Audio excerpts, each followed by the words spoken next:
아멘. 할렐루야. 주일 오전 우리 정말 하나님께서 우리에게 허락하신 이 기쁜 감사의 시간 또 함께 맞이할 수 있게 되어서 너무나 감사합니다. 기쁘시죠? 네, 전 너무나 기쁩니다. 하나님과 함께 할 수 있음이 또 우리 사랑하는 성도님들과 함께 하나님 앞에 한 마음으로 나아갈 수 있음이 이 세상 그 어디에서도 찾아볼 수 없는 가장 큰 기쁨인 줄로 또 축복인 줄로 믿습니다.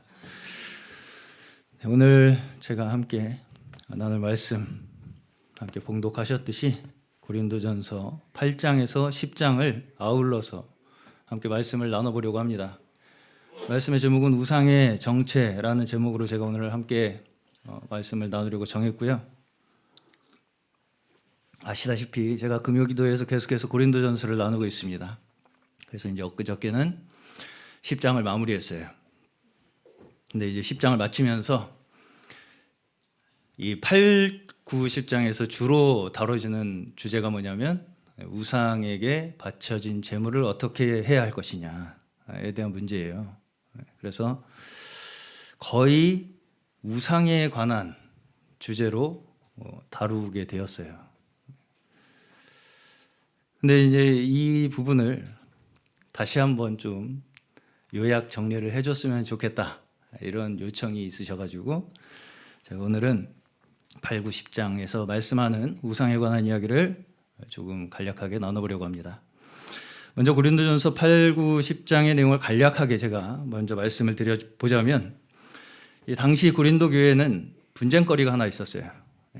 뭐였냐면 우상에게 바친 제사 음식을 먹는 것에 대한 문제였어요. 우리로 얘기하면 제사상에 올라간 제사 음식. 그래서 한편에서는 먹어도 된다. 왜냐?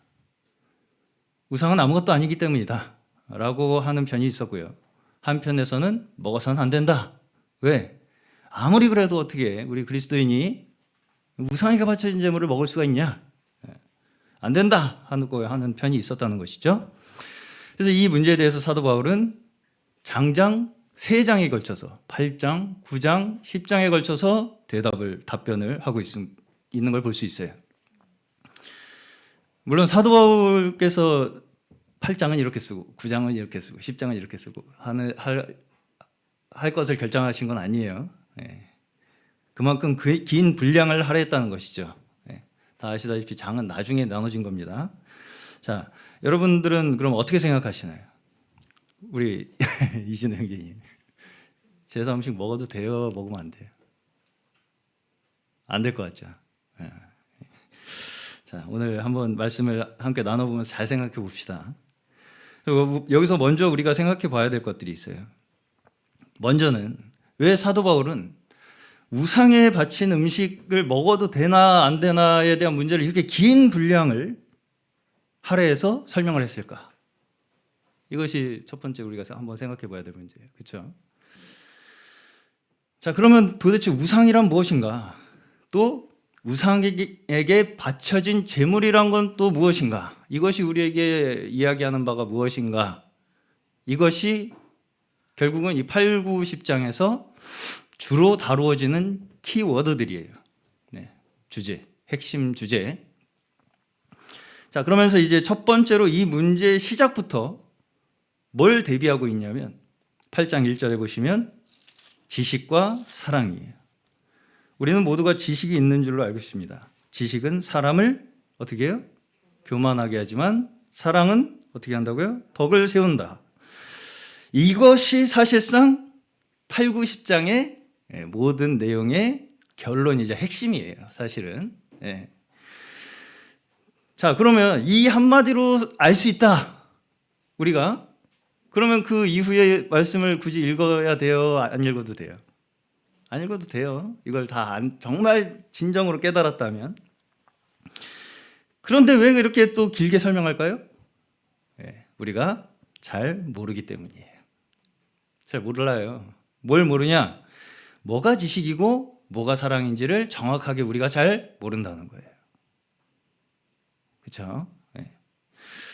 자, 그래서 무엇이 사랑이고 무엇이 지식인지를 구체적인 이런 사례를 통해서 그때 당시 초대교회에 있었던 상황을 가지고 사도는 그것의 본질을 성도들에게 깨닫도록 도와주는 것입니다. 자, 고린도 교회 초대교회 당시에 고린도 지방에는 우상 숭배 문화가 만연해 있었어요. 예. 그 그리스 로마 그 근방에 있었던 그 모든 신들을 다 거기서 섬기고 있었다는 것이죠. 아테네. 예. 그래서 시장에서도 이 우상에게 바쳐진 제물이 음식으로 팔리고 있었다는 거예요. 그러다 보니까 이게 뭐가 우상에게 바쳐진 제물이고 아닌지를 선별해내기가 어려웠다는 것입니다. 성도들이. 그래서 여기서 이제 지식이 있는 사람들이 있었고 지식이 좀 부족한 사람들이 있었어요. 자, 이 중에서 누가 먹어도 된다 그랬어요? 먹어도 된다고 한 사람이 누구예요?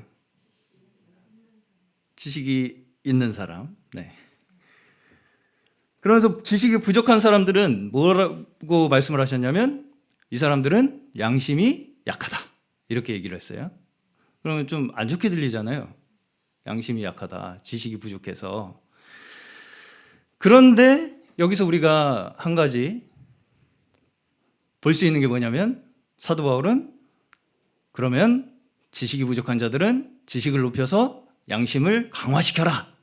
이렇게 말씀을 하고 계실까요? 그렇게 얘기 안 하실까요? 그렇게 얘기를 안 하고 있어요. 네. 오히려 여기서 사도 바울은 지식으로 자기의 지식으로 스스로 자유가 있다. 나는 어떻게 해도 상관없다라고 하는 사람들에게 주의를 하고 있어요. 그 사람들에게 주의를 당부하고 있어요. 너의 자유가 약한 사람들에게 걸림이 될 수 있다는 것입니다. 그렇게 경고를 하고 있어요, 지금. 자, 여기서 한 가지 또 생각해 봐야 될 거. 오늘 청년부 혹시 뒤에 모임하시면 이거 한번 토론해 보세요. 이게 과연 진정한 자유인가? 한번 짚어봐야 될 문제입니다. 이 사람들이 지식이 있다고 생각하는, 스스로 자유하다고 생각하는 사람들 그 자유가 진짜 자유인가? 다시 우상의 문제로 돌아와서 그러면 우상이란 무엇인가를 조금 생각해 보겠습니다. 고린도전서 8장 4절에서 이것에 대해서 사도는 분명하게 선언을 하고 시작합니다. 4절에 보시면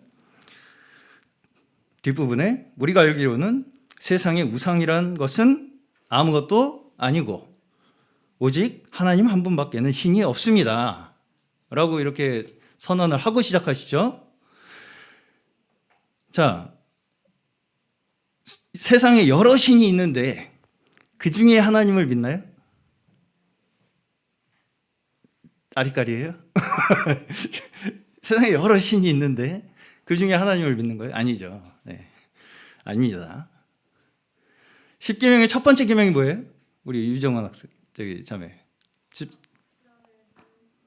네. 나 외에 다른 신들을 내게 두지 말라라는 것이 10계명의 첫 번째 계명이에요. 자, 그러면 여기에 다른 신이 있다는 거예요, 없다는 거예요? 나 외에 다른 신을 섬기지 말라면 다른 신이 있다는 거잖아요. 있다는 거예요? 없다는 거예요. 네. 이 10계명을 언제 주셨냐?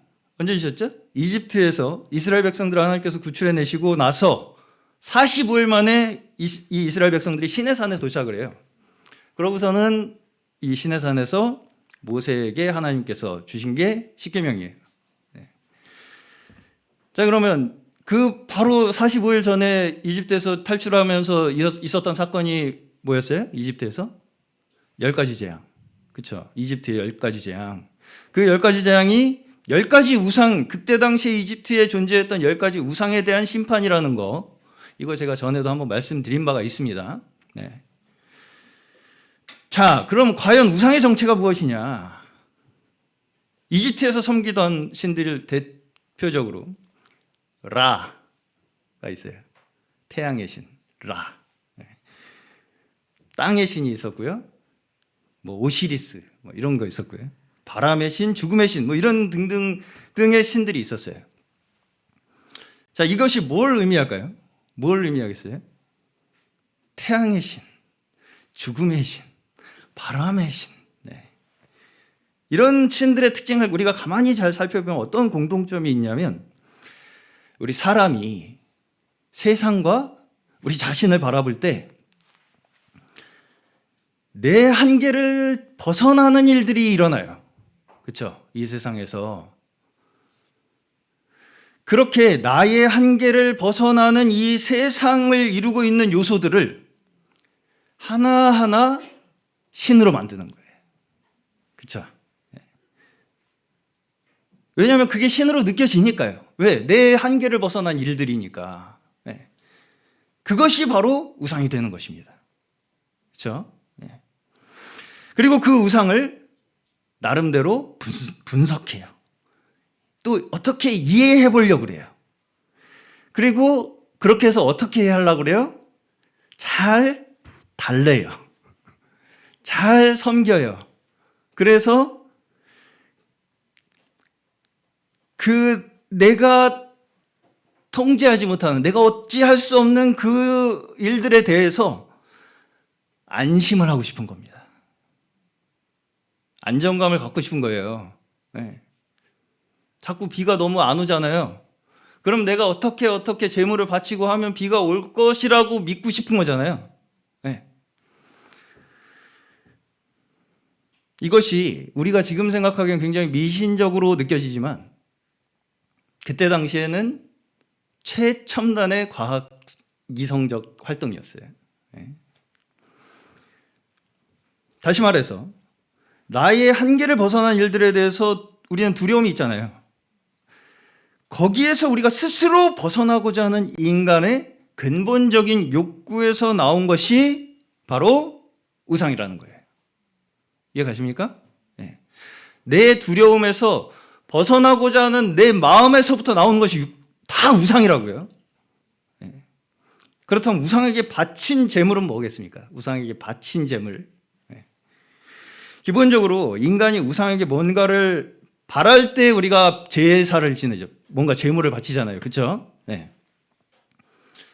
다시 말하면 내가 뭔가를 제공하는 대신에 어떤 내가 원하는 대가를 얻고자 하는 것입니다. 그렇죠? 그것이 이 제물의 우상에게 바친 제물의 원리예요.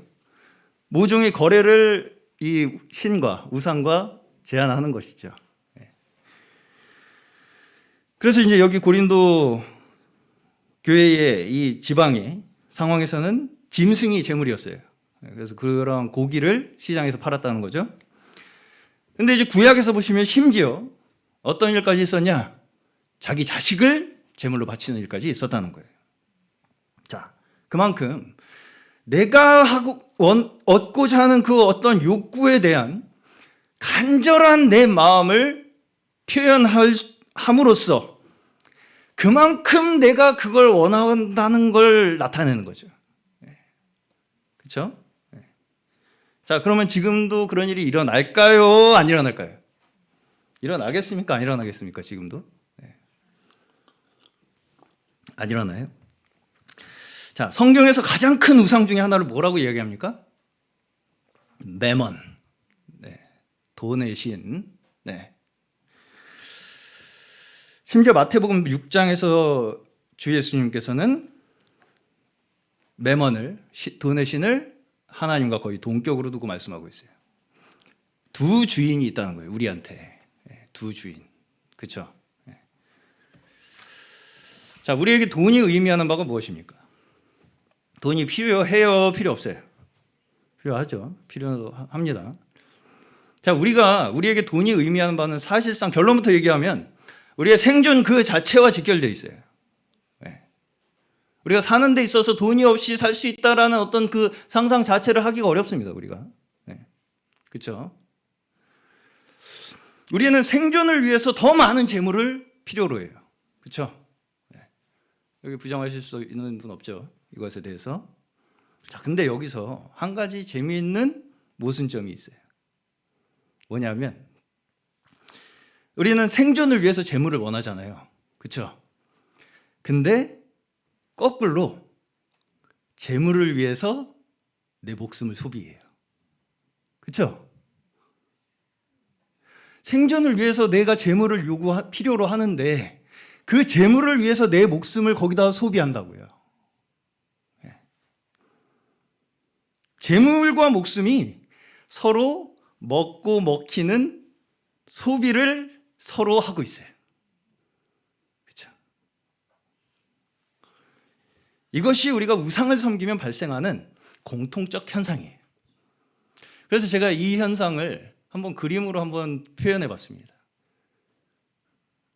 그거 한번 띄워줘 보시겠어요? 첫 번째. 어때요? 뱀이 자기 꼬리를 먹고 있는 거예요. 이게 제가 그린 게 아니고 사실은 인류 고대의 역사에서부터 이 세상을 사람들이 바라본 상징이래요. 다음 그림 한번 보여줘 보시죠. 희한하게도 이 뱀이 자기 꼬리를 먹고 있는 이 형상을 이 인류의 각종 문화권에서 다 공통적으로 찾아볼 수가 있다는 거예요. 다시 이 설명 한번 띄워줘 보세요. 우로보로스라고 하는데 고대 신화에서 우주의 창조자를 상징한대. 그래서 수세기에 걸쳐 여러 문화권에서 나타나는데 이집트, 페니키아, 그리스 연금술사에게서는 이것이 금을 상징한다는 거예요. 네. 중국에서도 나타나고요. 힌두 신화에서도 나타나고요. 아즈텍 마야 문명에서 나타나고 북유럽 신화에서도 나타난답니다. 뱀이 자기의 꼬리를 먹고 있는 이 형상이. 그리고 이제 플라톤은 이것을 외부에 아무것도 필요로 하지 않는 완전히 독립적 시스템이라고 봤다는 거예요. 그러니까 자기 꼬리를 먹고 자기가 살아갈 수 있는 다른 외부적인 어떤 필요로 하지 않는 존재의 완전함을 나타낸다라고 플라톤은 얘기했다는 거예요. 이 플라톤의 사상을 이어받아서 나타난 것이 영지주의예요. 그래서 영지주의는 참된 지식, 그노시스를 얻음으로써 구원을 얻을 수 있다는 이 영지론, 그들의 사상이에요, 이게. 이것을 이 방금의 그 형상, 이것이 세상의 영혼을 대표한다고 봤어요. 그래서 그노시스, 이 영지주의의 대표적인 또 한 이미지라는 거예요. 뱀이 자기 꼬리를 먹고 있는 거. 자, 됐습니다. 우상은 우리의 필요에 의해 만들어진 것이지만 거꾸로 우리의 목숨을 갉아먹고 있어요. 그렇죠? 똑같아요. 그렇죠? 세상을 표현했는데 인간이 자기 나름대로의 눈으로 표현한 거예요. 보니까 뱀이 자기 꼬리를 먹고 있는 거랑 똑같은 거예요. 이 세상 만물 전체가 그냥 우리 모습도 그렇고요. 맞아요? 네. 이거 제가 첫 번째로 발견한 것 같아요. 지금 찾아보니까 아무도 이거 가지고 얘기한 사람이 없더라고요. 네. 자, 우리가 뭔가를 우상으로 만들어 숭배하는 순간 우리 우상은 우리를 갉아먹어요. 갉아먹기 시작해요. 그리고 어떻게 해요? 내팽개쳐버려요. 그렇죠? 네. 우상이 우리를 만족시켜 줍니까? 안 시켜줍니까? 왜 우상이 우리를 만족 못 시켜주는지 알아요? 우상이란 게 없기 때문이에요. 맞아요? 네. 그렇기 때문에 우리가 우리의 힘으로 인생을 통제할 수 없다는 그 사실은 변함이 있어요? 없어요? 없어요. 아무리 우리가 우상을 만들어서 섬겨도 우리가 이 세상을 어떻게 할 수 없다는 그 우리의 한계는 변함이 없어요. 그렇기 때문에 우리는 우리 스스로를 계속 갉아먹는 삶을 반복할 수밖에 없어요. 그렇죠? 간단히 말해서 우상은 우리 스스로를 자멸시키는 자멸 시스템이에요. 우상은 자멸 시스템. 네. 그럼 이 시스템을 누가 고안했습니까? 우리 타락한 인류와 이 타락한 인류의 배후에 있는 사탄 마귀 귀신들이에요. 자, 거라사 광인 이야기 아시죠? 그 귀신 들린 자가 자해를 하잖아요. 스스로를 파괴하는. 그리고 결국은 어떻게 해요? 돼지떼가 바다로 뛰어들어 버리죠. 이것이 뭐 어떤 다른 많은 상징들을 이야기한다고 할 수 있겠지만 결국은 스스로를 자멸시키는 존재가 바로 귀신이다 라고 이야기할 수 있는 거예요. 그렇죠? 고린도전서 10장에서는 우상에게 하는 제사가 곧 뭐라고 말씀하냐면 귀신에게 제사하는 것이다. 이렇게 얘기하고 있어요. 고린도전서 10장에 보시면 찾아드릴까요? 20절이에요. 이방 사람들이 바치는 제물은 귀신에게 바치는 것이지 하나님께 바치는 것이 아닙니다. 이렇게 이야기를 하고 있습니다. 자, 그렇다면 이걸 단순하게 다시 말씀드리면 결국 우상은 뭐예요? 나를 위해서 나를 바치도록 설계된 거예요. 내 삶을, 내 존재를 위해서 내 존재를 바치도록 설계된 게 우상이라고요. 한마디로 우리가 빠진 함정은 뭐냐면 나는 내 것이다 라는 함정이에요. 이게 당연하게 들리시죠? 되게. 우리가 내 것입니까? 주님의 피로 사신 하나님의 것이라고 그러잖아요. 이거를 꼭 믿으시기 바랍니다. 오로지 나를 위해서 내 생명을 바치는 것이 우리 타락한 인간에 빠져있는 함정이라고요. 그렇기 때문에 우리는 우상이라는 시스템 속에서 아무런 방향도 없이 다는데 어디로 달리는지 모르게, 싸움을 하는데 어디를 때리는지 모르게 그런 싸움을 하고 그런 다름박질을 하고 있다고요. 그렇죠? 그렇게 그냥 목적도 없이 목표도 없이 방향도 없이 어떻게 돼요? 소멸돼가요. 그냥 사라져 간다고요. 스스로. 그런데 이것이 단순하게 그렇게 이제 제가 이제 설명드리니까 알겠죠. 이 우상이 나쁜 거구나 이거. 그래서 이제 그렇게 단순하게 생각하면 그럼 이제부터 난 우상 안 섬길 거야. 이렇게 이제 생각할 수 쉽겠지만 우리 우상이 그렇게 간단하게만 작동하지 않는다는 거예요.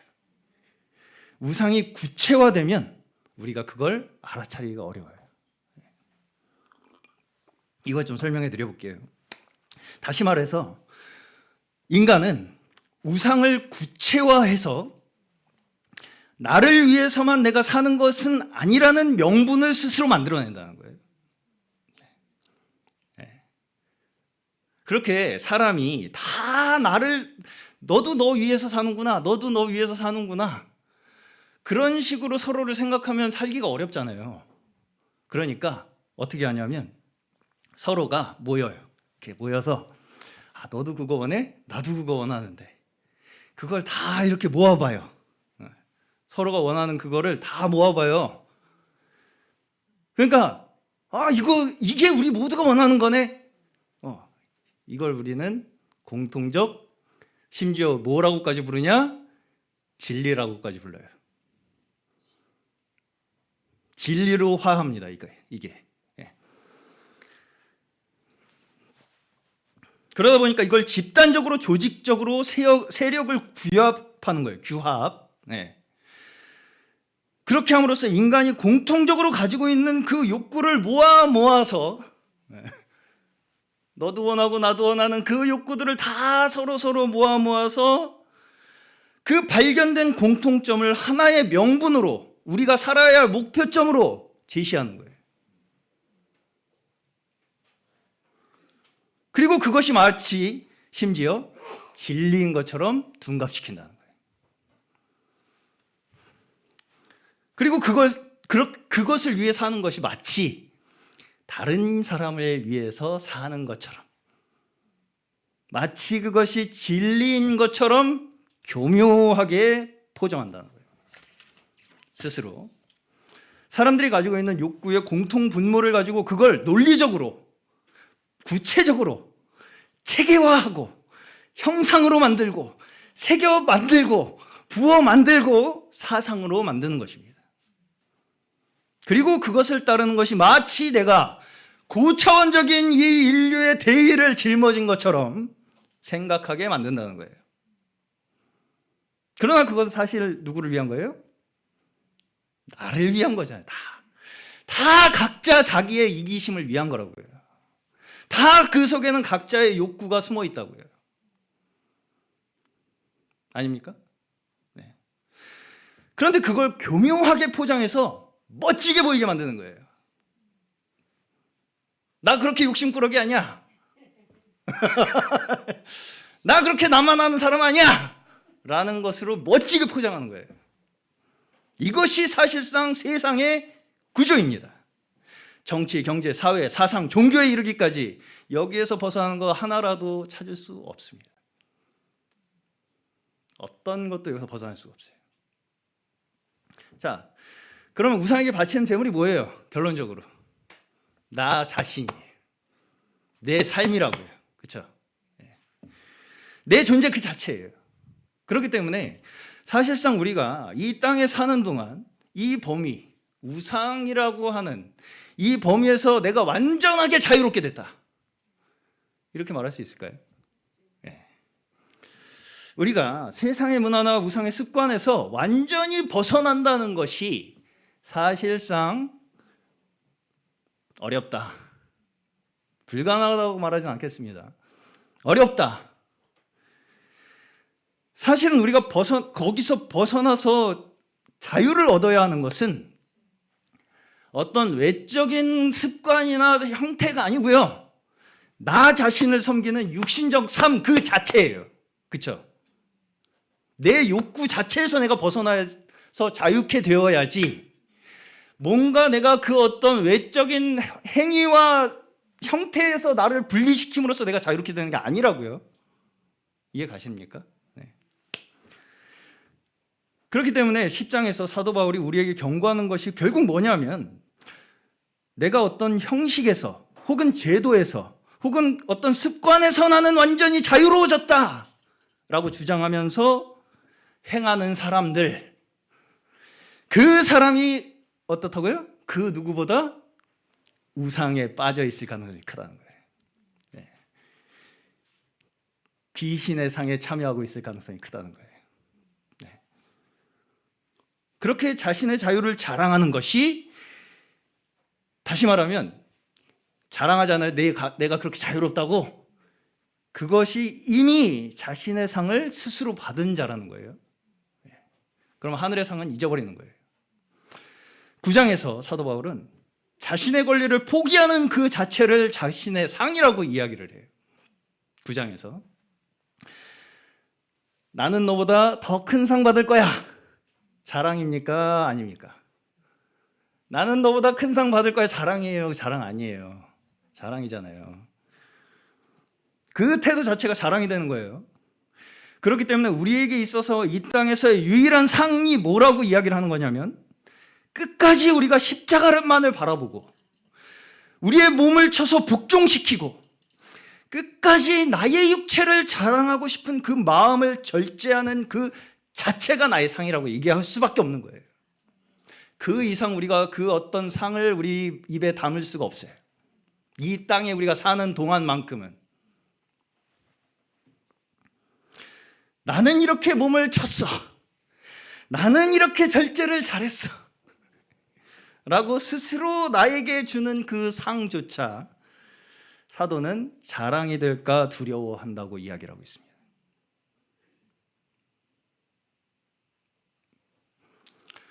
그는 자신이 복음을 전하는 것조차도 자랑거리가 될 수 없다고 얘기하고 있어요. 자, 물론 사도 바울이 자신의 죽음이 임박했을 때 자신의 믿음의 경주에 대한 면류관이 예비되었음을 이야기하고 있어요. 그렇지만 그 자신의 고백의 끝에는 또한 뭐가 있냐면 나만이 아니라 주의 나타나심을 사모하는 모든 자들과 나는 함께 받을 것이다. 이렇게 얘기하죠. 이것을 우리가 남과 비교해서 나는 저 사람보다 더 큰 상 받을 거야 라는 식의 뜻으로 받아들이기는 어렵다는 것이죠. 그렇기 때문에 나는 여기서 완전히 벗어났다, 나는 서 있다, 나는 안다고 생각하는 사람들에게 사도 바울은 8장 2절에서는 진짜 알아야 할 것은 모르는 사람이라고 말하고 있고요, 10장 12절에서는 넘어질 것을 경고합니다.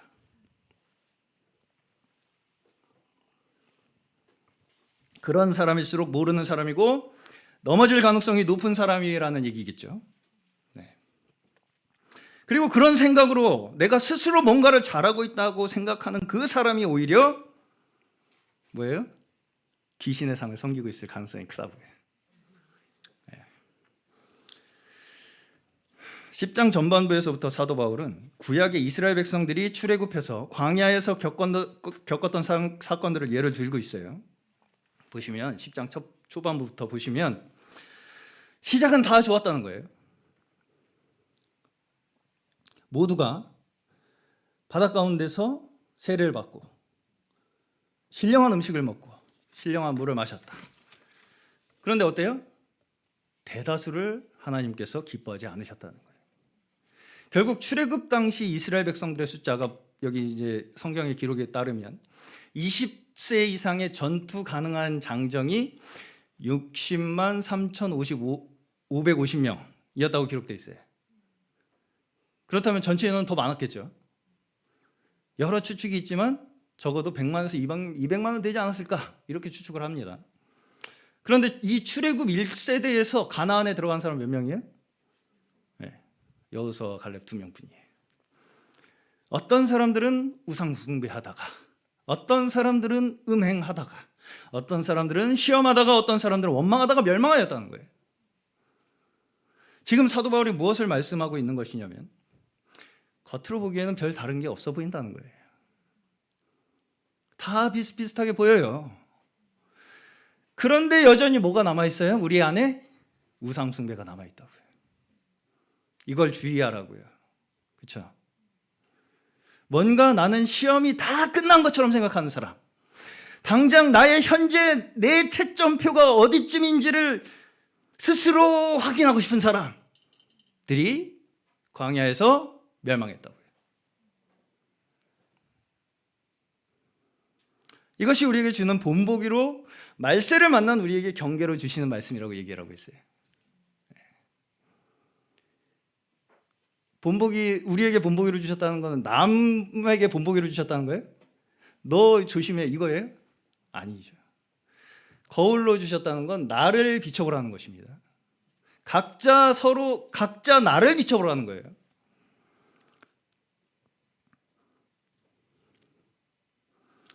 그리고 마치 스스로 나는 모든 시험이 다 끝나고 더 이상 나에게는 거칠 것이 없다 생각하는 그렇게 행동하는 그 사람은 자신이 주보다 강하다고 생각하는 사람이라는 거예요. 10장 22절입니다. 우리가 주님을 질투하시게 하려는 것입니까? 우리가 주님보다 더 힘이 세다는 말입니까? 네. 어떤 사람들은 자신들이 믿는 것이 성경대로다 주장하고 싶어합니다. 그러면서 자신과 다른 관점에 대해서는 타락한 기독교 이렇게 정죄하려고 하죠.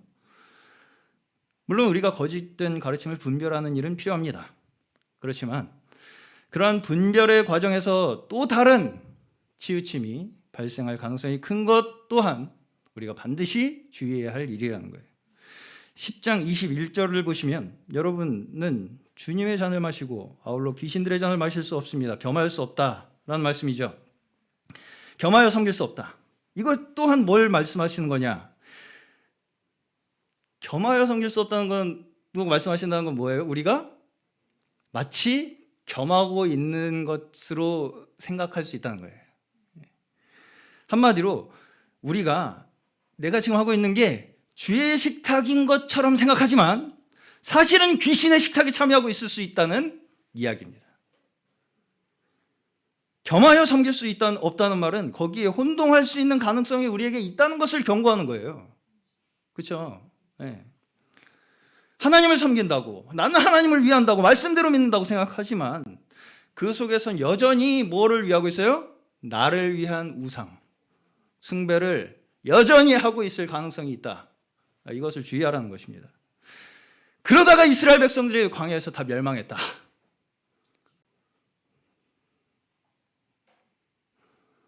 우리는 분명한 목표가 있고 달려야 할 방향이 있습니다. 9장 26절.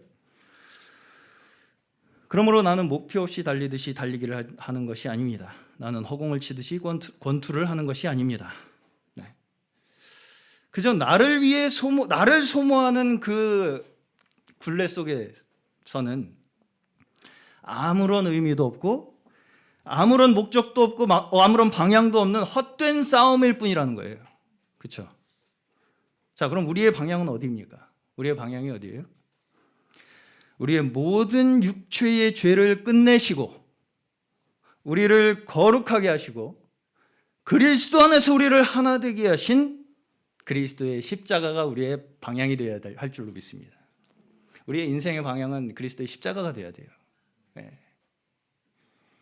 우리의 싸움은 어디를 향해야 합니까? 먼저는 우리의 모든 육신적 죄의 본성들이에요. 우리의 육신 속에 숨어있는 우상이 우리가 싸워야 할 1차적 목표라고요. 이것에 대한 경계를 결코 늦추어서는 안 된다는 것이 지금 고린도전서에서 사도 바울께서 우리에게 강력하게 권면하고 있는 바입니다. 말씀을 마치겠습니다. 자, 그렇다면 우상 숭배와 하나님을 섬기는 것의 차이가 뭐예요?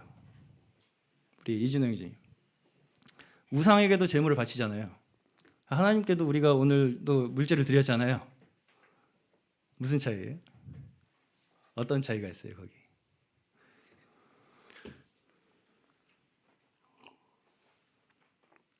제가 아까도 말씀드렸지만 우상은 내가 한 일에 대한 대가를 바라는 거예요. 그렇죠? 내가 어떻게 했으니까 이거 좀 주세요. 이것 좀 줘. 이게 우상이잖아요. 네. 그럼 하나님께 우리가 드리는 건 뭐예요? 하나님께서 우리를 위해서 이미 하신 일에 대한 감사에서 나오는 것이 우리가 하나님께 드리는 거예요. 정반대입니다. 맞아요? 네. 이것을 우리가 우리가 신앙을 가지고 있다고 하면서조차 내가 이렇게 했으니까 하나님 나한테 뭐 주세요라는 태도로 우리가 하나님을 대한다면 그건 우상숭배와 다를 바가 없어요. 이것이 우상과 하나님에 대한 믿음의 극명한 차이입니다. 10장 31절에서는 그렇기 때문에 뭐라고 말씀하십니까? 먹든지 마시든지 무슨 일을 하든지 모든 것을 누구를 위해서? 하나님의 영광을 위해서 하십시오. 네. 나를 위한 삶은 결국 우상에게 바쳐지는 제물이 될 뿐이라는 거예요. 나 스스로 내가 살잖아요. 계속 이런 식으로. 그럼 우상에게 나는 바쳐지는 제물이 되는 거라고요. 내 삶 자체가 계속. 그래서 나는 그냥 소멸되고 끝난다고, 버려진다고요. 기신의 상에 참여하는 거라고요. 그게 바로. 네. 그렇기 때문에 우리는 오직 어디에 참여하길 바라야 돼요? 주의 상, 주님의 잔해. 모든 일을 하나님의 영광을 위해 하는 것만이 진정 우리의 인생이 의미를 찾고 방향을 가지게 되고 목표를 가지고 나아갈 수 있는 유일한 길이라는 거예요. 하나님의 영광을 위해 사는 것만이. 네. 믿으십니까? 네. 마지막 10장 33절입니다. 나도 모든 일을 모든 사람의 마음에 들게 하려고 했습니다. 그것은 내가 내 이름을 구하지 않고 많은 사람의 이름을 추구하고 많은 사람의 이름을 추구해서 그들이 구원을 받게 하려는 것입니다. 자, 여기서도 보시면 어때요? 구원이 어떤 외적인 어떤 걸 지켜서 얻는 것과는 별개라는 것을 우리가 볼 수가 있어요. 그렇죠? 네. 어떻게 해야 된다. 어디로 가야 된다. 이렇게 그것이 구원이다 라고 고집하고 주장할수록 그게 뭐라는 거예요? 우상숭배. 자, 그렇게 얘기하는데 가야 돼요, 말아야 돼요? 우리 이진영 전님, 친구가 여기 와야 돼 이렇게 얘기하면 가야 돼, 말아야 돼요? 가면 안 돼요. 네. 우상숭배예요. 그것이 바로 귀신의 상에 근접하는 것이라는 말씀이에요. 네. 어떤 걸 내가 고집해서 그것이 구원의 방법이라고 사람들에게 강요하고 주입하려고 하고 주장하려고 하는 그것이 바로 우상숭배의 본질이라고 사도 바울께서 고린도전서 8장, 9장, 10장을 통해서 우리에게 가르치시고 있는 바입니다. 오늘 우리 모두가 이 땅에서 당한 우리의 모든 시험 가운데서 우리를 능히 이기게 하시며 피할 길을 내셔요. 우리의 시험을 감당하게 하신대요. 믿으십니까? 이걸 믿으라는 거예요. 네, 의심하지 말라고요. 우리가 시험이 당하면 내가 어떻게 해보려고 하는 그것 때문에 우상숭배를 한다고요. 하나님께서는 우리에게 주시는 시험을 감당하게 하시고 피할 길을 내시고 끝까지 우리에게 믿음을 주셔서 승리하게 하시는 분이 바로 예수 그리스도이심을 믿으시는 저와 여러분 되시기를 주님의 이름으로 간절히 축원합니다.